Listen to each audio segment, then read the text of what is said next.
A ver, en México el concepto de familia está, vamos, en plena ebullición. Las leyes están intentando poner al día con cómo vive la gente de verdad. Hoy vamos a meternos de lleno en una de las tensiones más interesantes que hay ahora mismo, la que existe entre el matrimonio de toda la vida y el concubinato, que es cada vez más común. ¿Qué pasa cuando la ley empieza a tratar a los dos casi como si fueran lo mismo? Seguro que a más de uno le suena esta situación. Imaginaos una pareja que lo comparte absolutamente todo, la casa, años de vida, a lo mejor hasta hijos, pero sin haber firmado un papel. Antes la ley los dejaba en una especie de limbo, sin las protecciones que sí daba el matrimonio. Pero eso está cambiando a una velocidad de vértigo y de una forma que sorprende y mucho.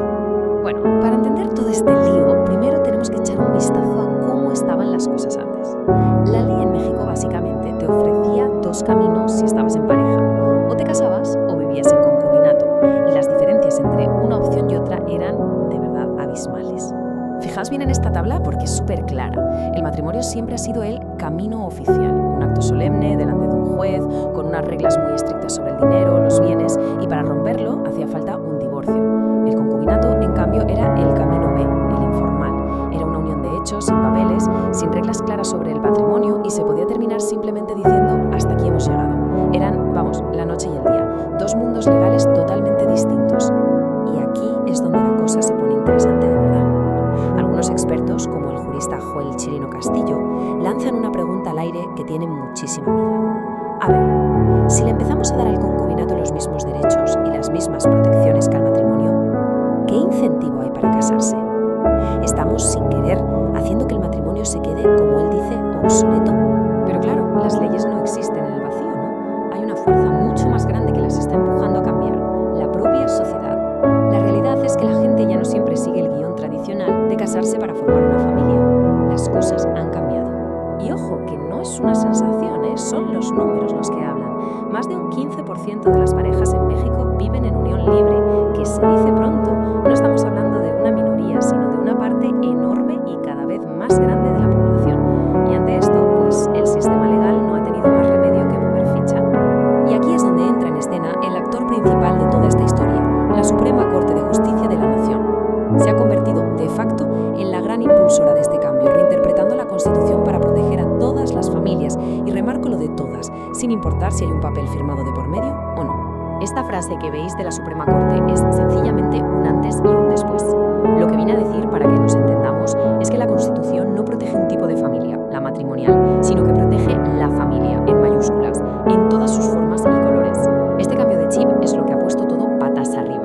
Y que nadie piense que esto es solo palabrería o una teoría. Lo que estáis viendo es uno de los documentos de la propia Corte, donde se van recogiendo todas estas nuevas decisiones.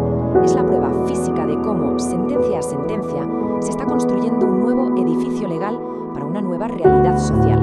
Y vamos con un ejemplo concreto que es una auténtica bomba. En una decisión histórica, la Corte dijo que ya no hace falta que los dos miembros de la pareja estén libres de matrimonio para que se reconozca un concubinato.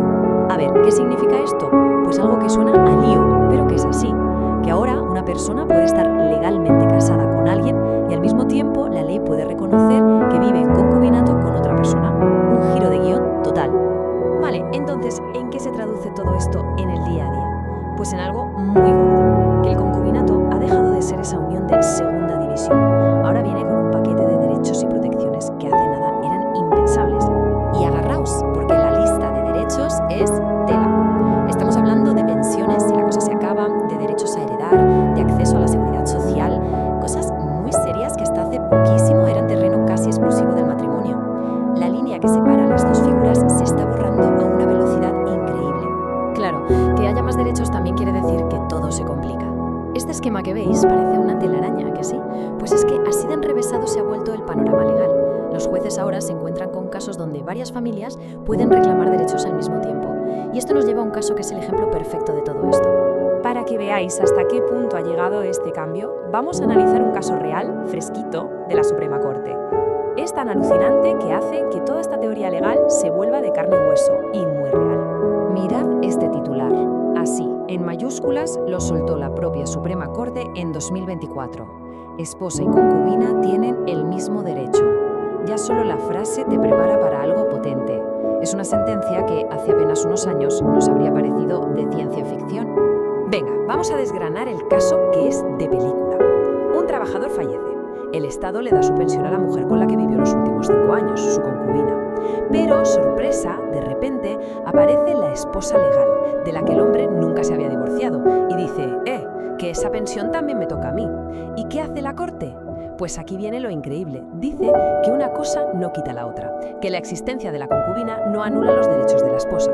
La solución: la pensión se reparte, para las dos, proporcionalmente. Esto es una bomba. Abre un mundo nuevo. 2 familias existiendo a la vez con derechos sobre el mismo patrimonio. Y claro, todo esto nos deja con una pregunta fascinante flotando en el aire. Si la ley ya protege tantas formas de unión, incluso aunque se solapen, entonces, ¿qué es lo que de verdad define a una familia hoy en día? Parece que ya no es un papel ni un único modelo. Quizás la respuesta está en los lazos de afecto, en el cuidado mutuo y en tener un proyecto de vida en común, más allá de cualquier etiqueta legal. Una pregunta que desde luego va a seguir dando mucho, pero que mucho que hablar.